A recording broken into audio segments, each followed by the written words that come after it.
क्या कोई 70 साल पुरानी स्क्रैप मेटल कंपनी शेयर बाजार की डार्लिंग बन सकती है? आज हम बात कर रहे हैं जैन रिसोर्स रिसाइकलिंग की, एक ऐसी कंपनी जिसने हाल ही में स्टॉक मार्केट में एक जबरदस्त एंट्री की है और रिसाइकलिंग के पूरे बिजनेस को स्पॉटलाइट में ला दिया है। जरा इस नंबर को देखिए, 88%। जैन रिसोर्स रिसाइकलिंग या JRR ने साल दर साल अपने मुनाफे में इतनी बड़ी 88% की ग्रोथ दिखाई है। देखिए, एक ऐसी इंडस्ट्री में जहां मार्जिन अक्सर बहुत कम होता है, ये नंबर किसी धमाके से कम नहीं है। और यही वजह है कि ये कंपनी अचानक से हर तरफ चर्चा में है। और बात सिर्फ एक अच्छे क्वार्टर की नहीं है। इस जबरदस्त ग्रोथ के साथ साथ कंपनी ने अक्टूबर 2025 में एक बेहद कामयाब IPO भी लॉन्च किया। पता है कितना पैसा जुटाया? पूरे 1250 करोड़ रुपए। ये साफ दिखाता है कि इन्वेस्टर्स इस कंपनी पर कितना बड़ा दांव लगा रहे हैं। तो इतनी जबरदस्त ग्रोथ और एक ब्लॉकबस्टर IPO, सवाल तो यही उठता है ना कि आखिर कबाड़ या स्क्रैप का कारोबार करने वाली एक कंपनी ने इतनी बड़ी और दमदार विरासत बनाई कैसे? ये कोई रातों रात की कहानी नहीं है, बल्कि 7 दशकों का सफर है। शुरुआत हुई 1953 में जैन मेटल रोलिंग मिल्स के नाम से, लेकिन असली गेम चेंजर मोमेंट आया 2013 में, जब कंपनी ने सिर्फ ट्रेडिंग से हटकर बड़े पैमाने पर मैन्युफैक्चरिंग और रिसाइकलिंग में कदम रखा। फिर 2018 में कॉपर केबल रिसाइकलिंग में विस्तार हुआ और 2023 में एक बहुत बड़ी कामयाबी मिली जब उनके लेड ब्रांड को लंदन मेटल एक्सचेंज में लिस्ट किया गया, जो कि क्वालिटी का एक ग्लोबल स्टैंडर्ड है। और आखिरकार 2025 में कामयाब IPO ने स्क्रैप से स्टॉक मार्केट स्टार बनने की इस कहानी पर मुहर लगा दी। चलिए, अब जरा ये समझते हैं कि जैन रिसोर्स रिसाइकलिंग यानी JRR असल में करती क्या है और बनाती क्या है।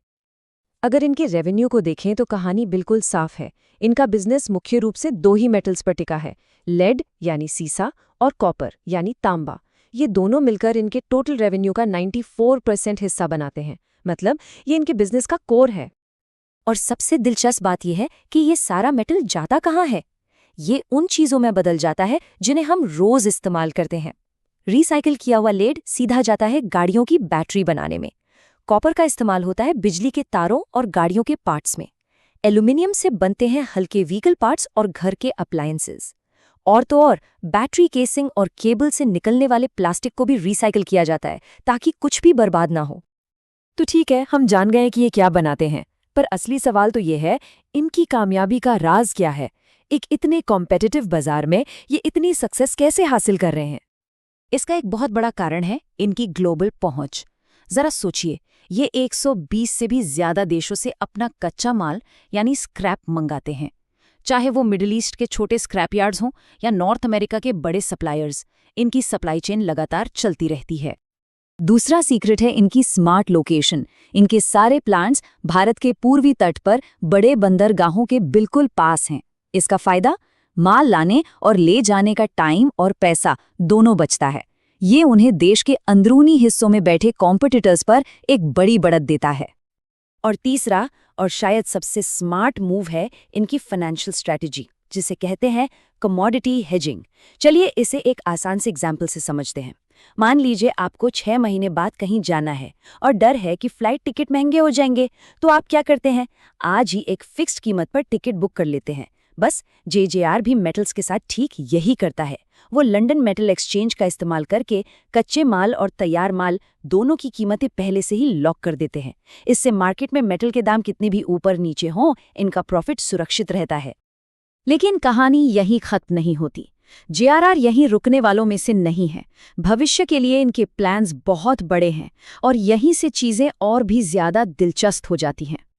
इनकी स्ट्रैटेजी है वैल्यू चेन में ऊपर जाने की। मतलब सिर्फ रिसाइकिल किया हुआ तांबा बेचकर नहीं रुकना, बल्कि उसे और ज्यादा वैल्यू वाले प्रोडक्ट्स में बदलना, जैसे कि हाई प्योरिटी कॉपर कैथोड्स और फिर फिनिश्ड कॉपर वायर रॉड्स। इससे सीधे सीधे इनके प्रॉफिट मार्जिन्स बढ़ेंगे। इसके अलावा उन्होंने अमेरिका की CNI ग्रुप के साथ हाथ मिलाया है, जो वहां के सबसे बड़े स्क्रैप एक्सपोर्टर्स में से एक है। ये एक जबरदस्त पार्टनरशिप है। JRR अपनी रिसाइकलिंग की महारत लेकर आता है और CNI ग्रुप नॉर्थ अमेरिका से कच्चे माल की पक्की सप्लाई सुनिश्चित करता है। ये एक तरह की विन विन सिचुएशन है। और इनकी नज़र सिर्फ मेटल्स पर ही नहीं है। कंपनी अब दूसरे मुश्किल और बढ़ते हुए वेस्ट सेक्टर्स में भी उतरने की सोच रही है, जैसे कि गाड़ियों के टायर, ई वेस्ट और यहाँ तक कि सोलर पैनल की रिसाइकलिंग। तो जेआरआर की कहानी तो हमने समझ ली, पर चलिए अब थोड़ा जूम आउट करके देखते हैं, क्योंकि ये सिर्फ एक कंपनी की बात नहीं है, ये एक बहुत बड़े ग्लोबल ट्रेंड का हिस्सा है। कंपनी के चेयरमैन कमलेश जैन ने एक बहुत गहरी बात कही है।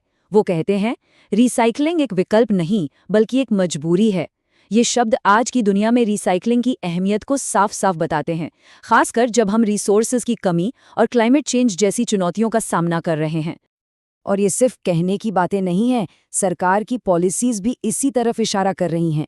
ये टेबल देखिए, सरकार अब कॉपर और एल्यूमिनियम जैसे प्रोडक्ट्स में कम से कम रिसाइकल्ड मटेरियल का इस्तेमाल अनिवार्य कर रही हैं। ये नियम जेआरजे जैसे ऑर्गेनाइज्ड रिसाइकलर्स के लिए एक गारंटीड और बढ़ता हुआ बाजार तैयार कर रही हैं। तो कुल मिलाकर सबसे बड़ी बात क्या निकल कर आती है? यही कि सर्कुलर इकोनॉमी अब कोई छोटी मोटी या साइड की चीज नहीं रही। ये एक मेन स्ट्रीम, नियमों में बंधी हुई और बहुत ज्यादा प्रॉफिटेबल इंडस्ट्री बन रही है, जहां पर्यावरण को बचाना और पैसा कमाना दोनों एक साथ चल रहे हैं। और ये हमें एक बहुत बड़े सवाल पर लाकर छोड़ देता है।